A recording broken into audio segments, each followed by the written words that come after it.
श्री घनश्याम दास विधायक अपनी सूचना पढ़े। माननीय अध्यक्ष महोदय, मैं सदन का ध्यान प्राकृतिक खेती के महत्व की ओर दिलाना चाहता हूँ। आज रासायनिक खाद, कीड़े मार दवाई तथा खरपतवार नाशक के अत्यधिक उपयोग से जमीन की उर्वरकता तथा जल धारण करने की क्षमता के साथ पर्यावरण के लिए बहुत बड़ा खतरा है। इसके प्रयोग से न केवल मनुष्य के स्वास्थ्य पर प्रतिकूल प्रभाव पड़ता है, अपितु पशुधन के गर्भाधारण में भी समस्याएं उत्पन्न हो रही हैं। यहाँ तक कि फसलों में भी पोषक तत्वों की कमी हो रही है। रासायनिक उर्वरकों तथा कीटनाशकों के अत्यधिक प्रयोग के कारण पंजाब में मालवा क्षेत्र, विशेषकर मुक्तसर, मानता और बठिंडा जैसे जिले, जिन्हें कपास बेल्ट के नाम से जाना जाता है, को अब कैंसर बेल्ट के नाम से जाना जाता है। अतः हम जहर बोकर जहर काटने की प्रवृत्ति को हमें बंद करना होगा तथा प्राकृतिक खेती को और बढ़ावा देना होगा, ताकि हम आने वाली पीढ़ी को रासायनिक खेती के दुष्प्रभावों से बचाकर बेहतर स्वास्थ्य के साथ साथ बेहतर वातावरण एक स्वर्णिम विरासत के रूप में दे सकें और अपनी जागरूकता व बुद्धिमत्ता का परिचय दें। माननीय मंत्री जी, प्राकृतिक खेती को बढ़ावा देने के उद्देश्य से किसानों के लिए जागरूकता अभियान, प्रशिक्षण व वित्तीय सहायता देना, जैव उर्वरक तथा जैव कीटनाशकों के उत्पादन के लिए उद्योग स्थापित करने, जैविक फसलों के लिए बाजार व्यवस्था, प्रमाणन प्रणाली, आवश्यक उपकरण और संसाधन उपलब्ध कराने इत्यादि से संबंधित योजनाओं से अवगत करवाएं। जी मंत्री। स्पीकर सर, विधायक जी ने माइक थोड़ा ठीक कर। स्पीकर सर, विधायक जी ने बहुत बढ़िया सवाल पूछा, जिससे परोपकार भी होगा और स्वास्थ्य भी ठीक होगा। वैसे हमारी सरकार की, केंद्र की और प्रदेश की माननीय प्रधानमंत्री जी की भी योजना प्राकृतिक खेती को बढ़ावा देने की है।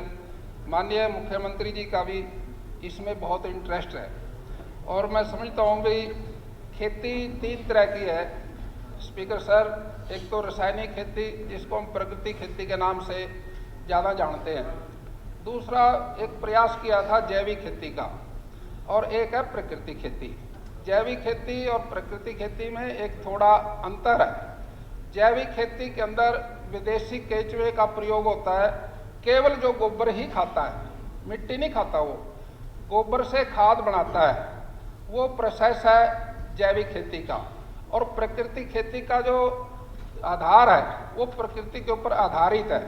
हमारा जो केंचुआ है वो मिट्टी में पड़ता है, मिट्टी खाता है, और मिट्टी के साथ साथ गोबर का भी उसका भोजन है, गोबर से वो खाद बनाता है। इसमें प्राकृतिक खेती के अंदर खर्चा कम है, आमदन ज़्यादा है। लेकिन हमारे किसान भाइयों के दिमाग में कुछ ऐसी कोई सोच है भाई हमारी, अगर हम डीएपी नहीं डालेंगे, हम यूरिया नहीं डालेंगे, हम कीटनाशक दवाई नहीं डालेंगे तो शायद हमारी आमदन कम हो जाए, खर्चा इसमें ज़्यादा होता है। और इसकी वजह से जो खाद का प्रयोग हुआ और जो डीएपी का, यूरिया का, पेस्टिसाइड का, उससे हमारी ज़मीन की उर्वरता कम होगी, यानी कि पैदावार कम होगी। और उस पैदावार को बढ़ाने के लिए हम खाद का प्रयोग ज़्यादा करने लगे ताकि पैदावार हमारी ज़्यादा हो। लेकिन ऐसा करने से, माननीय हमारे जो विधायक जी हैं इन्होंने सवाल पूछा, ऐसा करने से ज़मीन के अंदर कठोर होगी, पानी पीने की क्षमता कम होगी, और हमारा जो इस दवाई से, पेस्टिसाइड से, यूरिया से, डीएपी से इसका जो असर गया, जो हमारा केंचुआ ज़मीन के अंदर काम करता था वो 15 फुट नीचे चला गया। और ये डीएपी, यूरिया खाद की वजह से हमारे पानी के अंदर भी असर पड़ा और वो पानी जहरीला हुआ, जिससे इन्होंने माननीय हमारे विधायक जी ने चर्चा की पंजाब की, और उसके अंदर वो कपास का एरिया है, कपास के नाम से जाना जाता था। कपास के अंदर डीएपी, यूरिया की ज़्यादा खपत हुई और उस खपत के कारण वहाँ की ज़मीन कठोर हुई और वहाँ का पानी खराब हुआ, जिससे धरती की सेहत खराब हुई। हमारी माँ है धरती, धरती की सेहत खराब होगी तो बच्चों की सेहत कौन ठीक करेगा? बच्चों की सेहत तो और खराब होगी।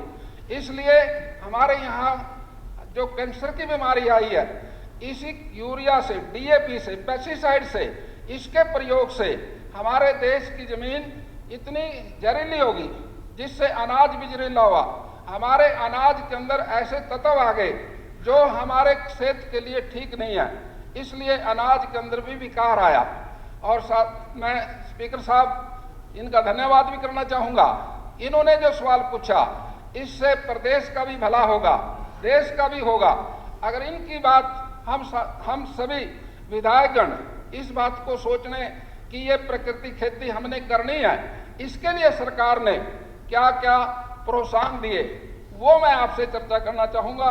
स्वतंत्रता के बाद देश में आज उत्पादन को बढ़ावा देना सबसे बड़ी चुनौती थी, इसलिए हरी क्रांति के दौर में गेहूं और धान की उच्च उपज देने वाली किस्में लाई गई, जिन्हें सिंचाई और उर्वरक की अधिक आवश्यकता होती है।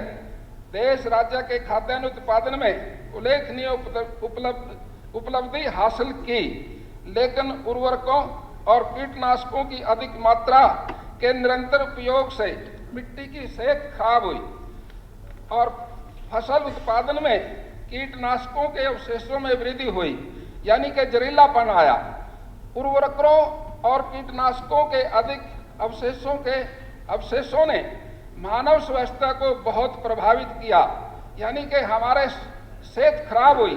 रासायनिक उर्वरकों और कीटनाशकों के उपयोग के दुष्प्रभावों को देखते हुए राज्य